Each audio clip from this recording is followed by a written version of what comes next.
Massage करने गई। उसे लगा था कि ग्राहक महिला है, लेकिन पहुंचने पर पता चला कि वो एक पुरुष है।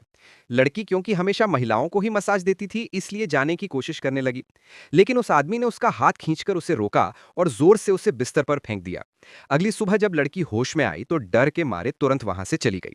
बाहर उसके रास्ते में आदमी की असिस्टेंट ने उसे रोक लिया और उसे चुप रहने के पैसे देने की कोशिश की, साथ ही धमकी दी कि वो उस आदमी के बारे में किसी तरह की बकवास ना करे। लड़की गुस्से में चेक फाड़कर बोली, तुम लोग सच में सोचते हो कि पैसा सब कुछ खरीद सकता है? मैं वैसी लड़की नहीं हूं, एक पैसा भी नहीं लूंगी। लड़की ने उस रात की घटना को एक गलती समझकर भुलाने की कोशिश की, पर उसे नहीं पता था कि 8 महीने बाद वो गर्भवती हो जाएगी। उसके माता पिता पहले ही गुजर चुके थे, इसलिए वो बच्चे को जन्म देना चाहती थी, पर अस्पताल का खर्च बहुत ज्यादा था। उसकी सारी सैलरी वो अपनी मामी को भेज देती थी ताकि नानी की दवाइयां खरीद सके। अगली तनख्वाह अगले महीने मिलनी थी, इसलिए मजबूर होकर उसने अपनी मामी को फोन किया और 3,000 रुपए मांगे। फोन उसके मामा के बेटे, कजिन या भाई ने उठाया और उसने खूब बुरा भला कहा, हमारे पैसों के बारे में सोचो भी मत।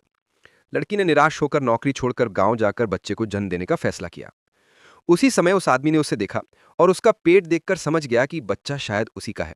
उसने लड़की को रोक लिया, लेकिन लड़की डर कर सच छिपा गई, क्योंकि कुछ महीने पहले उसने देखा था कि एक औरत उस आदमी से कह रही थी कि वो उसके बच्चे की मां बनने वाली है, और आदमी ने उसे धोखेबाज समझकर पीट पीट कर भगा दिया था, जिससे उस औरत का बच्चा भी नहीं बचा।